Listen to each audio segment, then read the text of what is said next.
সুধী দর্শক আসসালামু আলাইকুম। আশা করছি সবাই ভালো আছেন, সুস্থ আছেন এবং সুরক্ষিত আছেন। আমি ডক্টর আফরিন সুলতানা আপনাদের সবাইকে স্বাগত জানাচ্ছি আমাদের বাংলা ভিশনের স্বাস্থ্য বিষয়ক সাপ্তাহিক আয়োজন স্বাস্থ্য কথা অনুষ্ঠানে। এবং একই সাথে আমরা স্বাগত জানাতে চাই আমাদের সাথে আজকে বিশেষজ্ঞ অতিথি যারা স্টুডিওতে উপস্থিত আছেন তাদেরকে।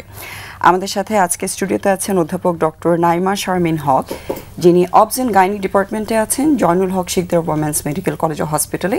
এবং আমাদের সাথে আরও আছেন ডক্টর কে.এম. আতিকুল ইসলাম, যিনি সহকারী অধ্যাপক হিসেবে আছেন clinical neurosurgery department, national institute of neuroscience and হসপিটালে। আপনাদের দুজনকে ধন্যবাদ জানাচ্ছি আজকে আমাদের সাথে স্টুডিওতে উপস্থিত হওয়ার জন্য। এবং দর্শক আমাদের বিশেষজ্ঞ অতিথির পরিচয়গুলো জেনেছেন। আমাদের সাথে নিউরোসার্জন আছেন এবং গাইনোকোলজিস্ট আছেন। অনেকের এইসব বিষয়ে জানার থাকে বা প্রশ্ন থাকতে পারে, সেটা আমাদেরকে জানাতে পারবেন স্ক্রিনে দেখানো নাম্বারে, এবং আমাদের সাথে যুক্ত থাকতে পারবেন ফেসবুক লাইভেও। আপু, আপনার কাছ থেকে প্রথমে আজকে আলোচনাটা একটু শুরু করতে চাই। সেটা হচ্ছে গাইনোকোলজিস্টরা তো আসলে অনেক ধরনের সাবজেক্ট নিয়ে ডিল করে থাকে। আমরা গাইনি এবং অবস দুইটা সাবজেক্ট একসাথে বিভিন্ন ধরনের রোগী আপনারা দেখছেন। আজকে আমরা একটু গাইনোকোলজিক্যাল কিছু ডিসঅর্ডার নিয়ে আগে আলোচনাটা শুরু করতে চাই। খুব কমন একটা টপিক, সেটা হচ্ছে পলিসিস্টিক ওভারিয়ান সিনড্রোম বা পলিসিস্টিক ওভারিয়ান ডিজিজ যেটা আমরা বলি।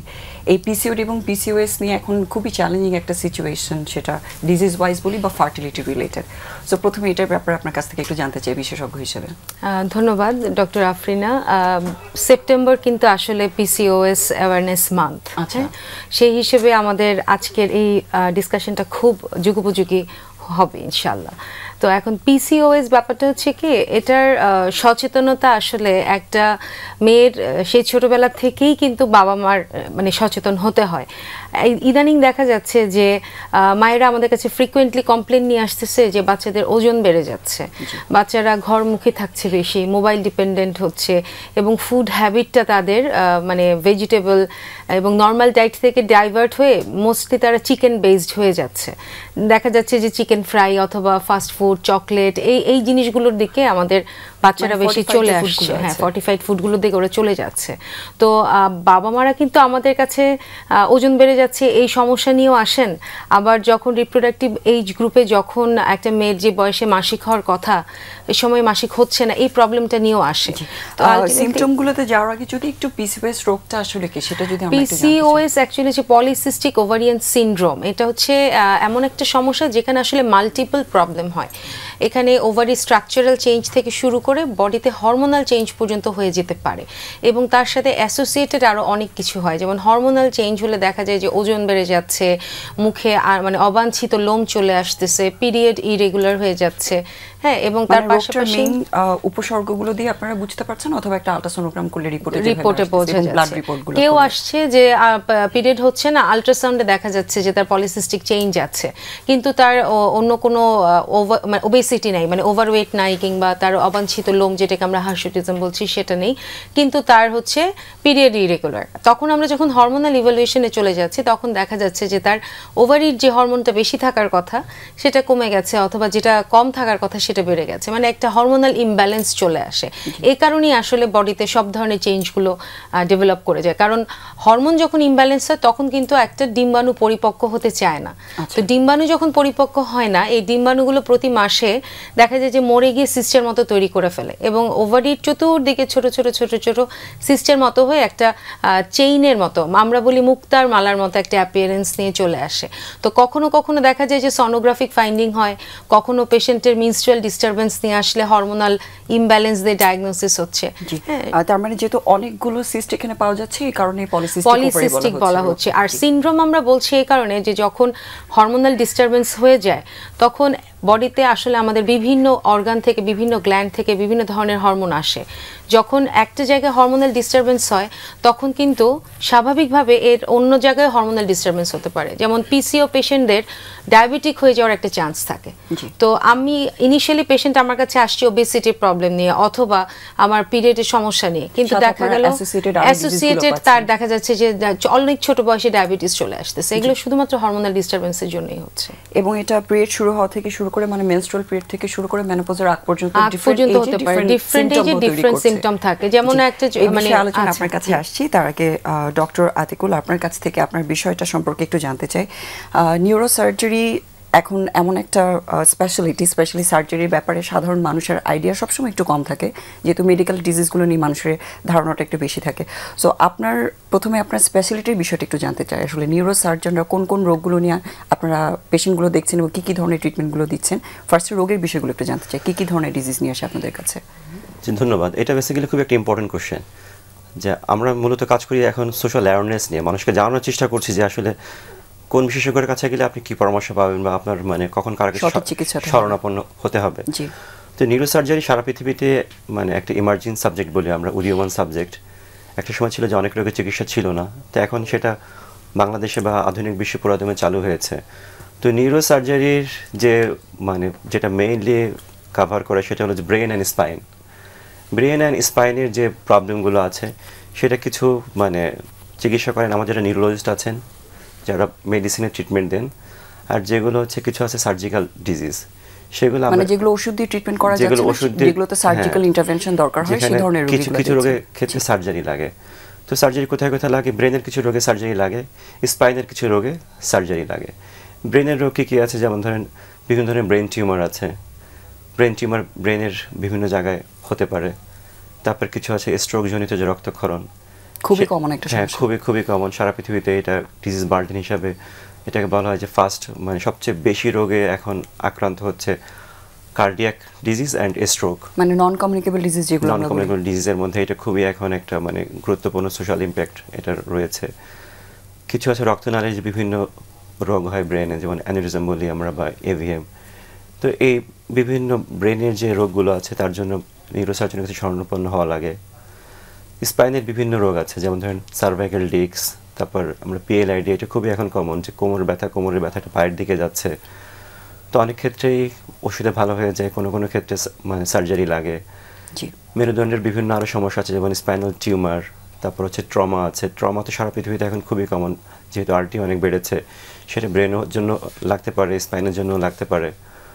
মানে আঘাতজনিত যে রোগগুলো হচ্ছে, আঘাতজনিত যে রোগগুলো আছে সেগুলো অনেক ক্ষেত্রেই ওষুধে ভালো হয়ে যায়, অনেক ক্ষেত্রে সার্জারিতে আমাদের যেতে হয়। তো এরকম মানে ব্রেন অ্যান্ড স্পাইনের যে রোগগুলো আছে যেখানে ওষুধে ভালো করা সম্ভব না, সেখানে অনেক ক্ষেত্রেই নিউরোসার্জনের শরণাপন্ন রোগীদেরকে হতে হয়, এবং আমরা অনেক ক্ষেত্রেই সার্জারি করি। এবং দেখা যাচ্ছে যে অতীতের যে কোনো সময় হচ্ছে এখন এগুলোর আউটকাম বা ফলাফল অনেক ভালো হচ্ছে। জি, আমরা তো আসলে ব্রেন ডিসঅর্ডার নিয়ে অনেক আলোচনা করি, স্পেশালি স্ট্রোক যেটা বললেন খুবই কমন সমস্যা, এগুলো সবাই জানে, এগুলো নিয়ে আলোচনা হয়। আজকে আমরা একটু স্পাইন ডিজিজগুলো নিয়ে একটু আলোচনা করতে চাই। সো স্পাইনের মধ্যে তো অনেক ধরনের স্ট্রাকচার আছে, যেরকম নার্ভ আছে, আশেপাশে সারাউন্ডিং কিছু কাভারিং স্ট্রাকচার আছে, বোনের কথা বললেন আপনি।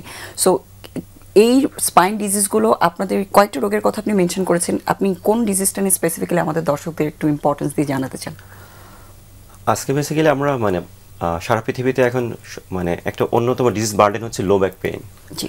তো এটাও যেহেতু একটা মানে আমাদের সাবজেক্টের একটা পার্ট, কোমর ব্যথা। বাংলাদেশের ম্যাক্সিমাম মায়েরা বা মানে বাবারা এসে বলেন যে কোমর ব্যথা করে, হাঁটতে কষ্ট হয়। তো আজকে আমরা কোমর ব্যথা নিয়ে কথা বলতে পারি। অবশ্যই, জি।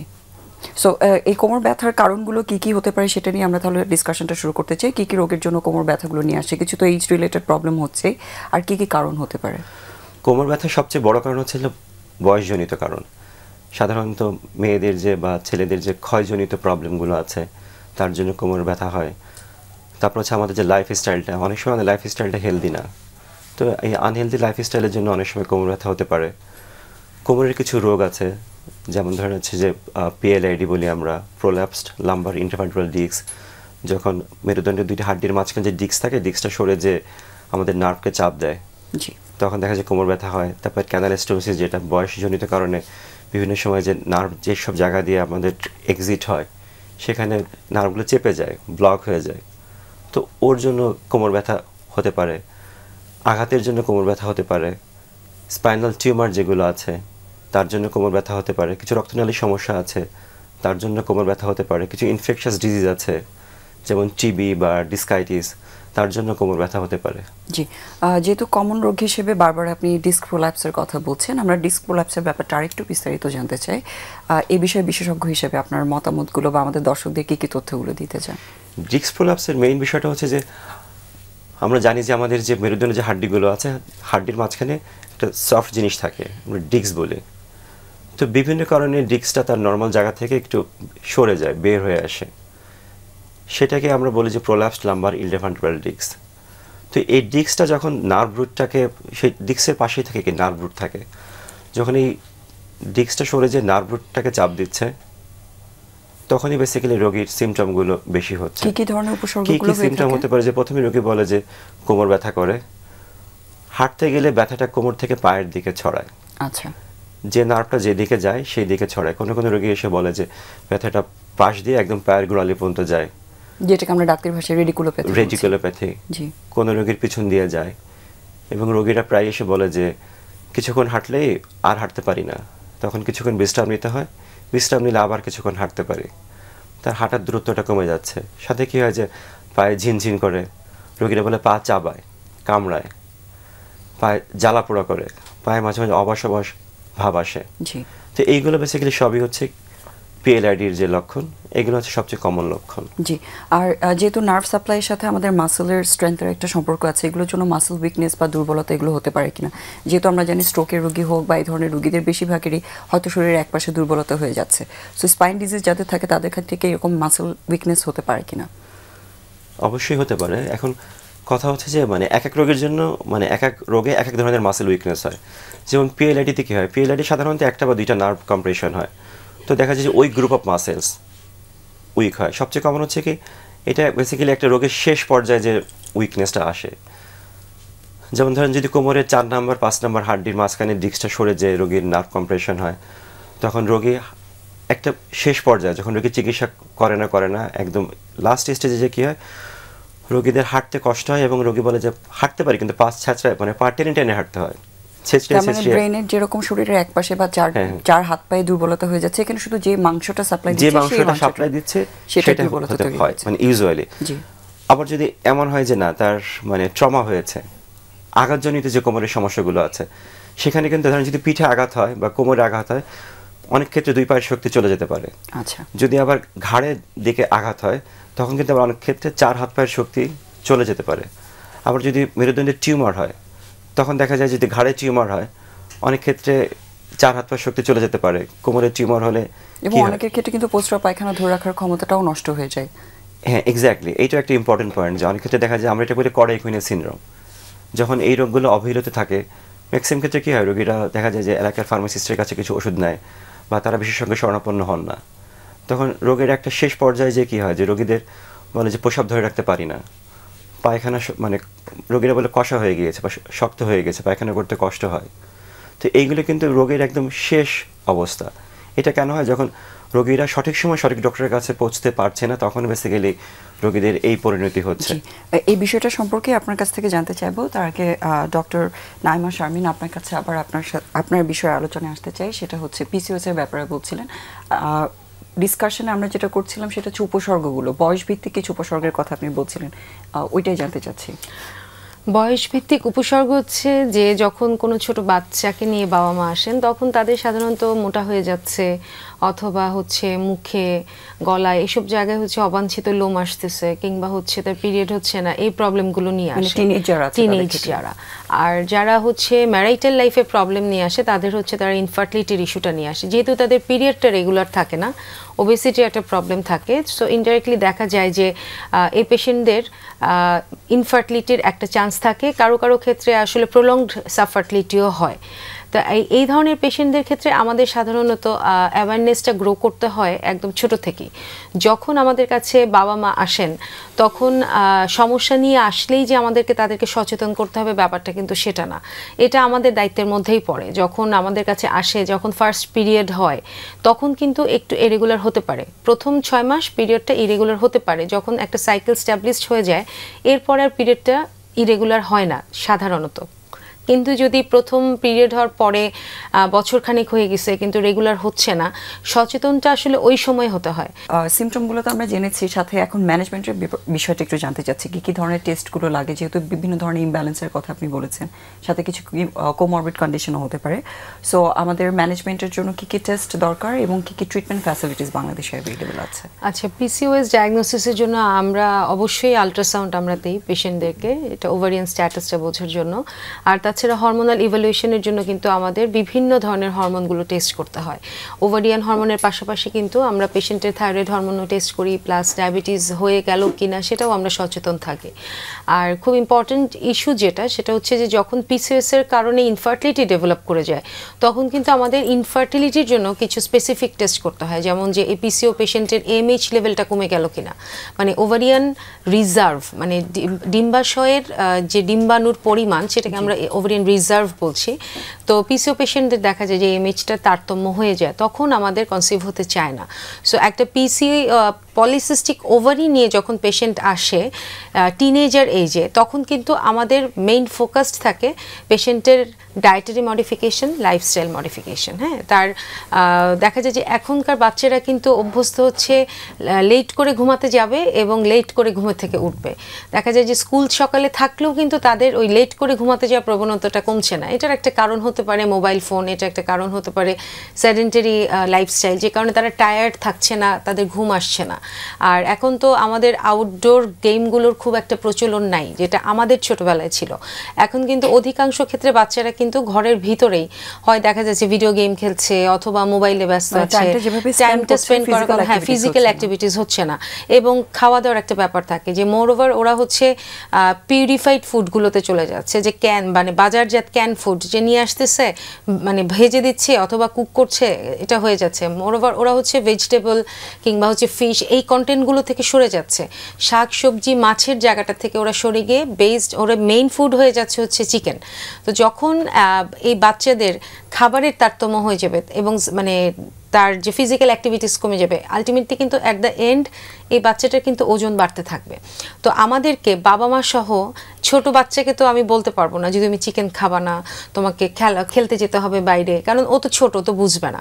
আমাদের কাউন্সেলিংটা করতে হবে মেইনলি প্যারেন্টসদেরকে, যে বাচ্চাদেরকে বললে হবে না, আপনারা বাচ্চাদেরকে সাথে করে প্লেগ্রাউন্ডে নিয়ে যান, বাচ্চার হাত ধরে নিজেও হাঁটেন, বাচ্চাকে নিয়েও হাঁটান। এই যে লাইফস্টাইল মডিফিকেশন, সোশ্যাল অ্যাওয়ারনেসটা খুব ইম্পর্টেন্ট। কারণ আমাদের কাছে যখন একটু বড় হয়ে পেশেন্টরা আসে, তখন ধরেন কলেজ গোয়িং অথবা ইউনিভার্সিটি গোয়িং মেয়েরা যখন আসে, অনেকে বলে যে আমার তো আসলে শুরু থেকেই এরকম 2 মাস 3 মাস পর পর পিরিয়ড হচ্ছে, তো তাহলে তুমি ডক্টরের কাছে যাওনি? বলে যে না, আসলে তো যাওয়া হয়নি, আমি তো ভেবেছি এটা এরকমই হয়। অনেকের কিন্তু ধারণাও নাই যে আসলে রেগুলার মেনস্ট্রুয়াল যে একটা গ্যাপ, 2টা মাসিকের মধ্যবর্তী যে সময়টা, এটা কত দিনের গ্যাপ অনেকেই জানেন। অনেকে মনে করে যে আমার 2 মাস পর পর হচ্ছে, আমার হচ্ছে, এটাই হয়তো হয়, সবার হয়, আমারও হয়, একটু দেরি করে হয়। এই গ্রুপটাকে যখন আমরা ট্রিটমেন্ট করতে যাই, তখন দেখা যায় যে অলরেডি তাদের হরমোনাল ইমব্যালেন্স হয়ে গেছে। তো তখন লাইফস্টাইল মডিফিকেশন, ডায়েটারি মডিফিকেশনের পাশাপাশি কিন্তু তাদেরকে কিছু মেডিকেশনও দিতে হয়। এখন মেডিকেশন কি, ধরেন মেডিকেশনটা হচ্ছে পিরিয়ডটা রেগুলার করার জন্য আমরা পিলের সাপোর্ট নিতে পারি, হ্যাঁ, বার্থ কন্ট্রোল পিলের সাপোর্ট নিতে পারি, আমরা হরমোনাল পিলের সাপোর্ট নিতে পারি। তো ট্রিটমেন্ট করতে গেলে আমাদের একটা অবস্টাকলস হয়ে যায়। আমরা একটা আনম্যারিড মেয়েকে যখন পিল দিয়ে ট্রিটমেন্ট করতে যাই, তখন তারা আবার একটু অন্যরকমভাবে ভাবে যে আমি তো ম্যারিড না, আমি কেন পিল নিয়ে আমার পিরিয়ড রেগুলার করতে হবে। তখনও আমাদের সে আবার ঘুরে ফিরে সেই কাউন্সিলিংটাই আসে যে আসলে পিরিয়ডটা রেগুলার করার জন্যই আমাদের এই কন্ট্রাসেপটিভ পিলটা আমরা দিচ্ছি, এটা বার্থ কন্ট্রোলের জন্য না। আবার যখন একটা ম্যারিটাল স্ট্যাটাসে মানে বিয়ে হয়ে গেছে, এমন যখন কেউ আমাদের কাছে আসবেন যে তার ইনফার্টিলিটি নাই কিন্তু তার পিরিয়ড ইরেগুলার, তাকেও কিন্তু আমরা পিরিয়ড রেগুলার করার জন্য এবং কন্ট্রাসেপশন, দুইটা পারপাসে কিন্তু সে পিলেই যাচ্ছে। সো পিল এমন একটা ওষুধ যেটা গভর্নমেন্টের লেভেলেও কিন্তু সাপ্লাই আছে ফ্রি অফ কস্ট। তো এটা দিয়ে আমরা কিন্তু পিসিওএস এর ট্রিটমেন্ট করতে পারি, এটা দিয়ে আমরা রিপ্রোডাক্টিভ এজ গ্রুপ পেশেন্টের কন্ট্রাসেপটিভ অ্যাডভাইসও দিতে পারছি। আর যখন এই মেয়েটা যখন ইনফার্টিলিটি নিয়ে আমার কাছে আসবে, তখন কিন্তু পিরিয়ডটা রেগুলার করার পাশাপাশি এই যে ডিম্বাণুটা ফুটে বের হচ্ছে না, পিসিওএস এর যে প্রবলেম, এই ডিম্বাণুটাকে বড় করার জন্য এবং ফুটে বের করার জন্য কিছু এক্সট্রা মেডিকেশনের আমাদের দরকার হয়, যেটাকে আমরা ওভুলেশন ইন্ডাকশন ড্রাগ বলে থাকি। যে ডিম্বাণুটাকে বড় করার জন্য আমরা হচ্ছে বাইরে থেকে আমরা ডিম্বাণুকে পরিপক্ক করার জন্য কিছু হরমোন দিচ্ছি এক্সট্রা, যেটা ন্যাচারালি আমাদের বডিতে থাকে, কিন্তু যে কোনো কারণেই হোক, সেটা ওবেসিটির জন্যই হোক কিংবা হরমোনাল ডিস্টারবেন্সের জন্যই হোক, যেটা ডিম্বাণুটাকে বড় করতে পারছে, সেক্ষেত্রে আমরা এক্সোজেনাস সাপ্লিমেন্টটা সেখানে আমরা দেই, ডিম্বাণুটাকে আমরা বড় করি। সাধারণত পিরিয়ডের প্রথম দিকের দিনগুলোতে আমরা ডিম্বাণুটা বড় হওয়ার মেডিসিনটা দিই এবং 13তম দিনের দিন গিয়ে যখন আমাদের এডিকুয়েট সাইজের ডিম্বাণু চলে আসে, আমরা তখন ডিম্বাণুটাকে ফুটে বের করার জন্য আমরা এই হরমোনাল একটা ইনজেকশন দিই। নামগুলো বললে তো আসলে পেশেন্টের বেনিফিট হবে না, এই কারণে আমি নামগুলো বলছি না। কিন্তু ডিম্বাণুটা ফুটে বের করার জন্য আমরা কিন্তু আবারও সেই বাইরে থেকে হরমোন দিচ্ছি, যেটা বডিতে থাকার কথা। হরমোনাল ডিস্টারবেন্সের জন্য এটা কিন্তু বডিটা কাজ করছে না। এবং সেক্ষেত্রে এই বিষয়গুলো নিয়ে যারা কাজ করছেন, হ্যাঁ, ডিফারেন্ট একটা গ্রুপ আছে। হ্যাঁ, না সব সময় না, আমরা কিন্তু ইনফার্টিলিটি স্পেশালিস্ট একটা লেভেলে কাজ করছে। আমরা যারা জেনারেল অবস্টেটিক্স গাইনোকোলজি প্র্যাকটিস করি তারাও কিন্তু একটা সার্টেন লেভেল পর্যন্ত এ ধরনের ইনফার্টিলিটি পেশেন্টদেরকে ট্রিটমেন্ট দিতে পারি। হ্যাঁ, যখন আমাদের ওভুলেশন ইন্ডাকশন ড্রাগ অথবা এ ধরনের এক্সোজেনাস ইনজেকশন দিয়ে কনসিভ করানোর চেষ্টাটা পার হয়ে যাবে, যে আমরা কয়েক মাস ধরে ট্রিটমেন্ট করছি তারপরও হচ্ছে না, ডিম্বাণু পরিপক্ক হচ্ছে, ইভেন কি পেশেন্টের টিউবও ভালো আছে তারপরও, এবং হাজব্যান্ডেরও কোনো প্রবলেম নাই, সব দিক দিয়ে সব কিছু ঠিক আছে, কিন্তু তারপরও কনসিভ হচ্ছে না, তখন গিয়ে আমরা আসলে এই পেশেন্টটাকে কিন্তু আমরা এন্ডোক্রাইন স্পেশালিস্ট অথবা আমরা রিপ্রোডাক্টিভ স্পেশালিস্ট যে ওনার কাছে রেফার করতে পারি। কারণ ওনাদের পার্টটা তখন কিন্তু ডিফারেন্ট ওয়েতে শুরু হয়ে যায়। তখন আমরা সাধারণত এআরটির কথা ভাবি, মানে যেটাকে আমরা বাংলা মানে সহজভাবে বোঝাতে গেলে সাধারণ মানুষদের জন্য আমরা বলি টেস্ট টিউব বেবি। হ্যাঁ, কিন্তু টেস্ট টিউব বেবি কিন্তু ইনফার্টিলিটি ট্রিটমেন্টের প্রথম ধাপ না। ইনফার্টিলিটি ট্রিটমেন্টের প্রথম ধাপ হচ্ছে আমাকে আগে ওভুলেশন ইন্ডাকশন দিয়ে ট্রাই করতে হবে। যদি কেউ ওভুলেশন ইন্ডাকশন ফেইল্ড করে যায় তখন আমার আইইউআই আছে, মানে আমি বাবার অংশটা, যদি কারো বাবার অংশে ঝামেলা থাকে তখন আমি বাবার অংশটা আলাদা করে নিয়ে সেটাকে মেশিনে সেন্ট্রিফিউজ করে সেটার কোয়ালিটি ইমপ্রুভ করে আমি বেস্ট ওয়ানটাকে মায়ের মানে গর্ভাশয়ে সরাসরি আমি এটাকে প্রতিস্থাপন করব। এরপরে গিয়ে ওনারা হচ্ছে টেস্ট টিউব বেবির পরবর্তী ধাপটা হচ্ছে টেস্ট টিউব বেবি। তবে কারো কারো দেখা যায় যে বয়সের কারণে, যেমন বয়স হয়ে গেছে 38, 39, 40 বছরের দিকে বয়স হয়ে গেছে, দেরি করে বিয়ে হয়েছে, কিংবা যে কোনো কারণেই হোক তার ইনফার্টিলিটি প্রবলেমটা তার মানে দেরিতে চিকিৎসা শুরু হয়েছে, এই ধরনের পেশেন্টদেরকে আসলে আমাদের সরাসরি ইনফার্টিলিটি সেন্টারেই কিন্তু রেফার করা উচিত। কারণ তার এখানে একটা বড় বিষয় হচ্ছে কাউন্সেলিংটা, যাতে প্রত্যেকটা স্টেপে মানুষ বিষয়টা জানেন এবং প্রত্যেকটা ট্রিটমেন্ট হচ্ছে ইন্ডিভিজুয়ালাইজড। যারা এই সমস্যাগুলো ফেস করছেন অনেক কিছু বিবেচনা করে আসলে আপনারা চিকিৎসাটা, প্রতিটা পেশেন্টের ট্রিটমেন্টটা আসলে ইউনিক হয় শুধুমাত্র সেই পেশেন্টের জন্যই। কারণ আমরা যখন ট্রিটমেন্ট স্টার্ট করি তখন কিন্তু আমরা আসলে জানি না যে এটা কি শুধু মেডিসিন দিয়ে কনসিভ হয়ে যাবে, নাকি একে আমার আইইউআই পর্যন্ত যেতে হবে, নাকি আমার একে টেস্ট টিউব বেবির জন্য রেফার করতে হবে। জি, অনেক ধন্যবাদ, অনেক সুন্দর করে ইলাবোরেটলি বিষয়টা আমাদেরকে জানিয়েছেন। ডক্টর আতিকুল, আপনার কাছে আমরা পিএলআইডির বিষয়ে আলোচনা করছিলাম, আপনি কিছু রোগের কথা বলেছেন, কিছু সিমটমের কথা বলেছেন, সো এটার আরও কিছু উপসর্গের বিষয়ে বলতে চান কিনা এবং এটার ট্রিটমেন্টের বিষয়টা একটু জানতে চাচ্ছি। প্রথম উপসর্গ তো হচ্ছে যে মানে রোগীরা, আমরা বারবার বলছি যে রোগীর প্রথম সিমটম থাকে হচ্ছে কোমর ব্যথা। পিএলআইডির ক্ষেত্রে কোমর ব্যথা প্রথমে কোমর ব্যথা দিয়ে শুরু হয়, তারপর সে ব্যথাটা আস্তে আস্তে পায়ের দিকে যায়।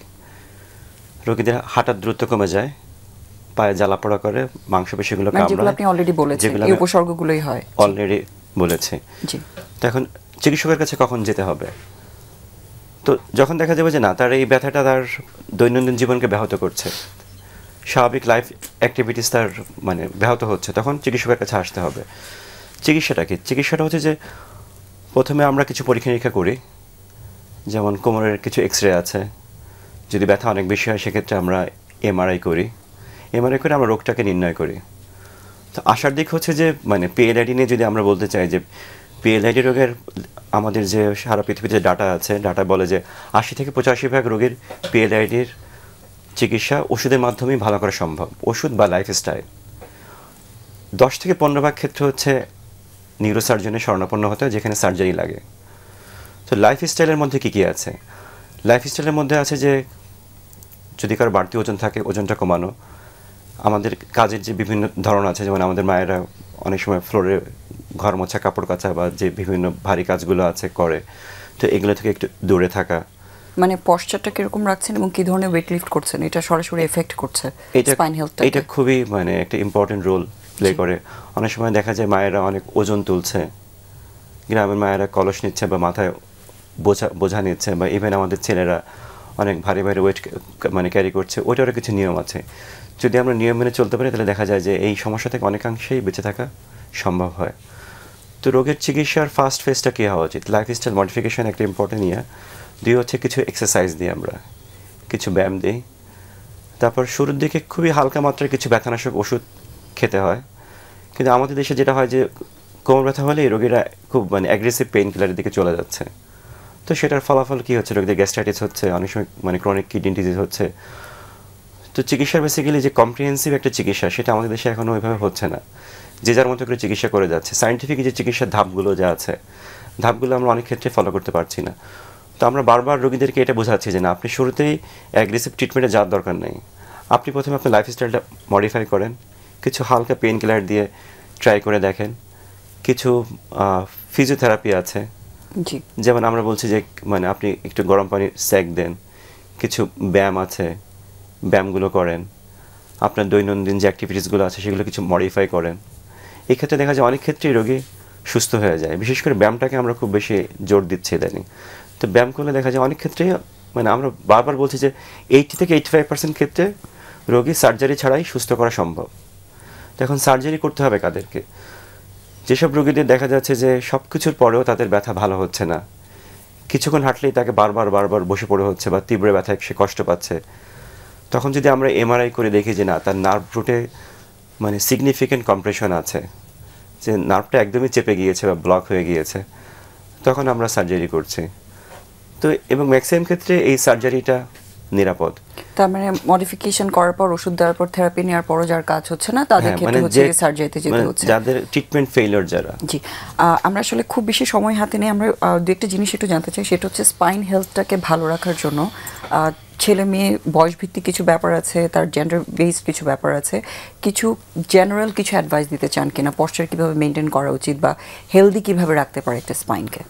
প্রথম কথা হচ্ছে ফিজিক্যাল অ্যাক্টিভিটিস, যেটা আমাদের এখন খুব অভাব। মানে আমরা হাঁটাটাকে খুব এনকারেজ করছি, আপনি হাঁটেন প্রতিদিন অন্তত আধা ঘন্টা 40 মিনিট হাঁটেন, কিছু ফ্রি হ্যান্ড এক্সারসাইজ করেন। তারপর আমাদের দেশের রাস্তাঘাটের অবস্থা অনেক ক্ষেত্রেই দেখা যায় কিছু কিছু ক্ষেত্রে খারাপ আছে, অনেক ঝাঁকি লাগে কোমরে, রিক্সা উঠলে অনেক সময় ঝাঁকি লাগে। আপনি যেখানে আপনার ঝাঁকি লাগতে পারে সেখানে আপনি ঝাঁকিটা থেকে বেঁচে থাকেন। ওজনের যে কাজ মানে কথাগুলো আমরা বলছি, হেভি ওয়েট লিফটিংয়ের কিছু নিয়ম আছে, সেই নিয়ম মেনে আপনি ওয়েট লিফট করেন। আমাদের দেখা যায় অনেক সময় আমাদের মানে লাইফস্টাইলের জন্য ওজন বেড়ে যাচ্ছে, আপনি ওজনটা আপনার টার্গেটের মধ্যে রাখেন, মানে উচ্চতা এবং বয়স অনুযায়ী একটা ওজনের যে মাত্রা আছে, স্কেল আছে, যেটা বিএমআই দেখে সেটা যাতে কন্ট্রোল আপনি মানে এটা করেন।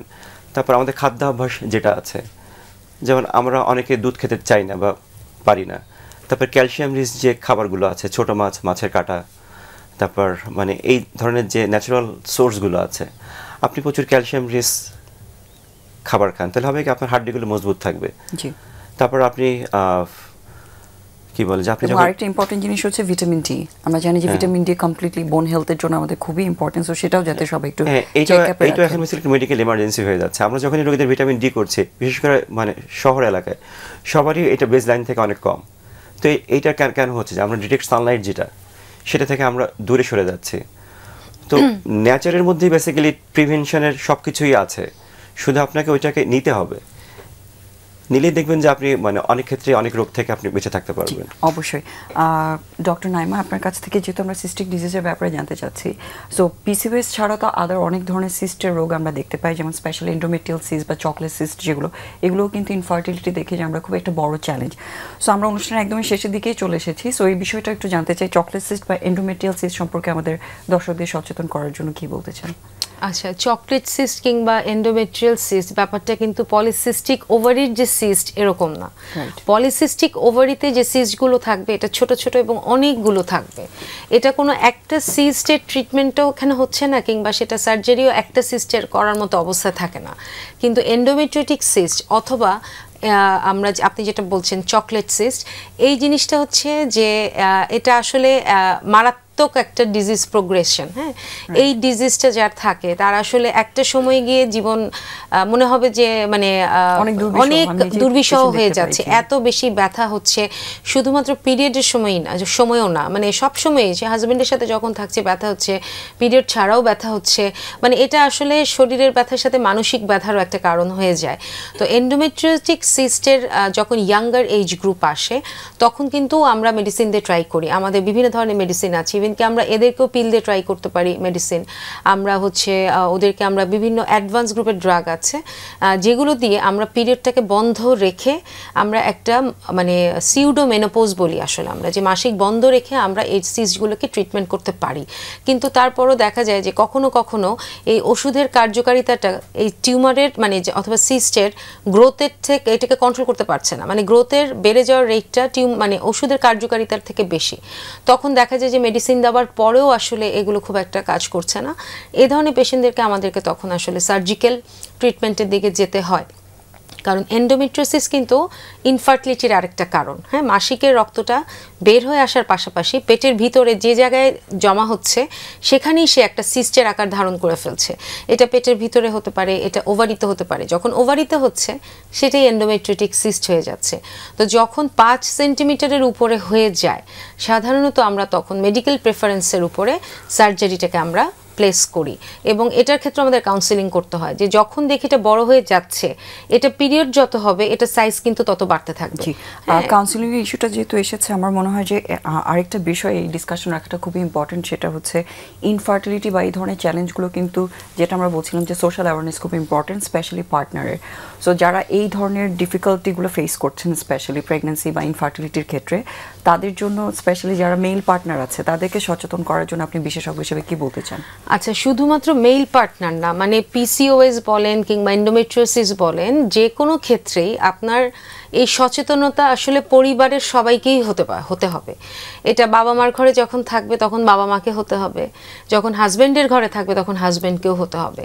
কারণ একটা মেয়ের কিন্তু হঠাৎ করেই পলিসিস্টিক ওভারিয়ান সিনড্রোম হয়ে যায় না, পলিসিস্টিক ওভারিয়ান ডিজিজ হয়ে যায় না। এই জিনিসটা কিন্তু ডিজিজটা ধীরে ধীরে শুরু হয়, এটা বাড়ে, একটা সময় গিয়ে এটা ফ্লেয়ার আপ হয়।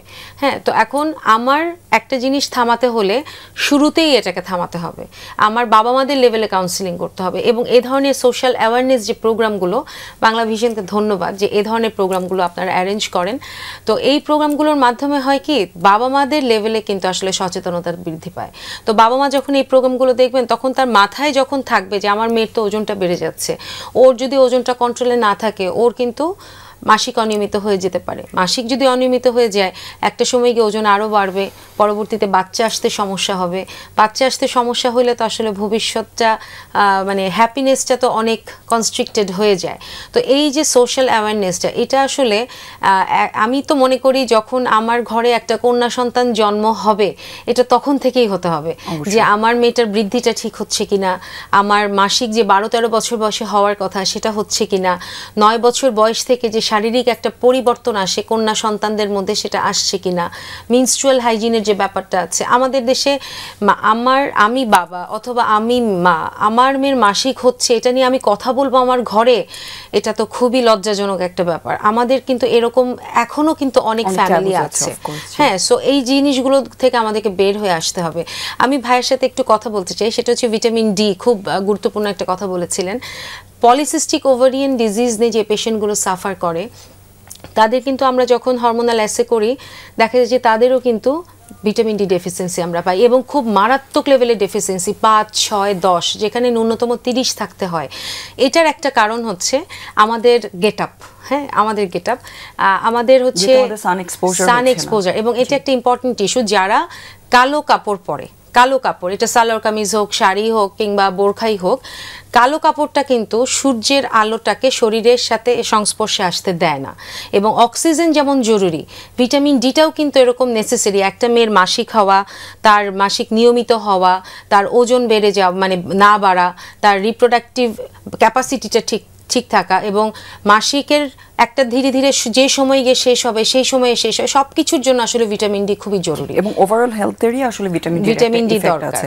অফকোর্স অনেক ধন্যবাদ আপনাকে। স্পেশালি কাউন্সিলিং ইস্যুটা আসলে আমি একটু বেশি ফোকাস করতে চাচ্ছিলাম, কারণ এই চ্যালেঞ্জিং সিচুয়েশনগুলো ফেস করার জন্য এইজন্যই মাকে বলতে হবে, এইজন্যই মাকে বলতে হবে যে মেয়েকে সান এক্সপোজারে নিতে হবে, কালো কাপড় পরতে দেওয়াটা ঠিক হবে না। কারণ আমার শরীরে সূর্যের আলো না পড়লে ভিটামিন ডি যখন শরীরে যাবে না তখন আমার ক্যালসিয়াম অ্যাবজর্পশন হবে না, অবশ্যই। এবং ক্যালসিয়াম health hygiene টা অ্যাবজর্পশন maintain না করা হইলে খুব পরে important। পিএলআইডি তে ভুগবে শেষ বয়সে গিয়ে। আমরা সেটা একদমই একটা অনুষ্ঠানের শেষে সূত্র চলে আছে। এসেছি। আমাদের সাথে আজকে ছিলেন অধ্যাপক ডক্টর নাইমা শারমিন হক এবং doctor A K M Atiqul Islam.